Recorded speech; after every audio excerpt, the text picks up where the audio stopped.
खेला चोली के ऊपर हो खेला का चीज साया के भीतर लौकेला का हो भारत के आंगन बताव भौजी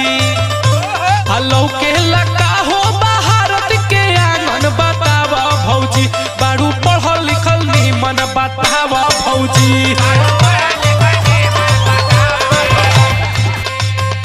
किशन बबुआ बोलो भौजी हमार माई बाबू है कुल का सवाल जवाब करे बदे ना पढ़ौले हुआ सुन ला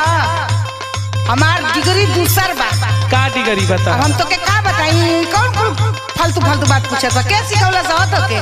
अरे कोई सिखैल है ना बा बतावा बतावा लगा तो तोरे संगे बेहया के संगे महा बेहया बने के होई है ना ठीक बा बतावा तो सुना बतावा हो खेला साड़ी चोली के ऊपर